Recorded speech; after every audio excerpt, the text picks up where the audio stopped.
والآن نبدأ الاحتفالية. جوائز ساويرس الثقافية لعام 2010.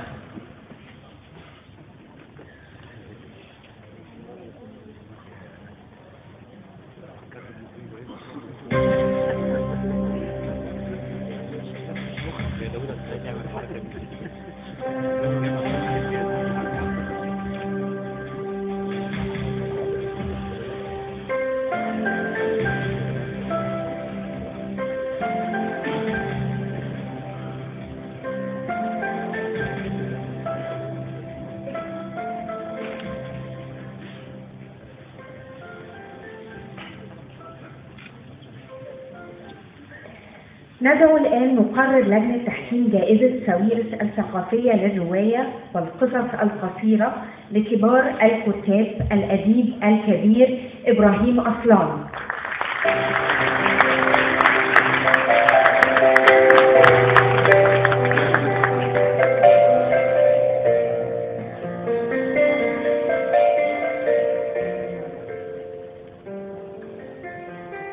يعني بعد المقدمات الجميلة اللي الواحد شافها والمقدمات المؤثرة، الواحد حاسس ان هو في نص هدومه الحقيقي. لكن يعني انا مش هتكلم كتير لان الاخوة اعضاء لجنة التحكيم استعرضوا عدد كبير من التفاصيل.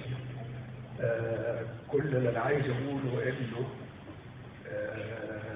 في اي مسابقة النتائج بتبقى وقف على ذائقة لجنة التحكيم، بمعنى ان وجود لجنة تحكيم اخرى كان من الممكن او غالبا ان تفوز اعمال اخرى، وهكذا يعني. ودي مسألة لا يمكن تجنبها على الاطلاق. انا بقول هذا الكلام علشان اقول للاصدقاء الذين لم يصادفوا بالتوفيق يعني حظ اوفر في دورات مقبله ان شاء الله. يعني بالنسبه للمجموعه الفائزه انا هقول كلمتين صغيرين في مجموعه القصص. القصص عاده يعني بتبقى يعني شبه حاجتين، يعني اما انك بتجمع مجموعه من القصص المتباينه حتى لو كانت متميزه زي ما قلت داخل كتاب، او انك بتبقى واعي بانك بتكتب كتاب على بعض، اي بتتآزر فيه النصوص المقدمه من اجل لملمه عالم او تكشيف حاله قادره على احداث تاثير ما. بالشكل ده الكتاب فضلا عن قدرته على التأثير بيكتسب شخصية وملامح، وأي كتاب بما أنه اكتسب شخصية فبقت قدرته على البقاء ولو لفترة قليلة يعني أو لفترة معقولة إمكانية واردة. فالمجموعة اللي فاتت أنا بتصور أنها حققت هذا المنحى من ناحية أنها خلقت عالم موازي أو واقع موازي للواقع اللي احنا بنعيشه، وهو عالم شبه عبثي وكابوسي وده محتمل في الواقع اللي احنا عايشينه بطبيعة الحال.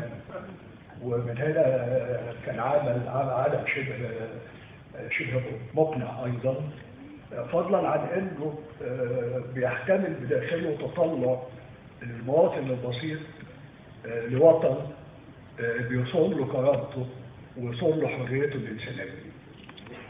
انا بظن ان هذه العوامل توفرت في المجموعه القصصيه الفائزه. بالنسبه للروايه هي روايه كبيره الحقيقه، ويعني بها ما يجعلنا نستطيع ان نقول انها تتمتع بقدر من الاستثنائيه.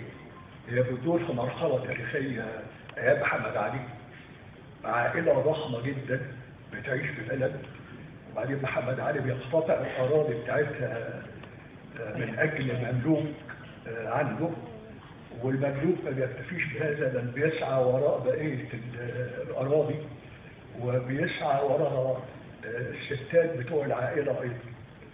فلا تجد هذه العائلة الضخمة مفر من إنها تقوم بعملية هجرة تستمر لمدة سنتين، يعني عاملين إنهم بدو رغم إنهم فلاحين، هجرة بتمتلئ بالمصاعب والمشاق بحثا عن أرض ممكن يستقروا فيها، أو وطن أو مكان يأملوا إليه. وخلال هذه الرحلة بيقدم بانوراما شاسعة جدا، بنستطيع أن احنا نتعرف على هذه الأعداد الكثيرة من المواطنين، رجالا ونساء وأطفال وحيوانات، وأيضا تستعرض كل المظاهر حتى البيئية، الزرع، الحيوان، يعني بانوراما مرئية، كتابة فيها سعي للإتقان، وهي قيمة بنفتقدها في حياتنا العصر عموما. وفي هذه الرواية جزء أول ولكنه مكتمل من رواية مطولة، هو أصدر جزئين منها بعد كده، وبالنسبة لأول مرة وقلت 3 أجزاء الكاتب 3 أجزاء، وبيقول إن في جزئين آخرين. وإذا اكتملت هذه الرواية بهذا الحجم وهذا المستوى، فأنا بأظن أنها هتتمتع بمكانة خاصة جدا في الرواية المصرية والعربية. وشكرا. وعايز أشكر لجنة التحكيم طبعا على المشاق اللي تجمدتها. ألف شكر.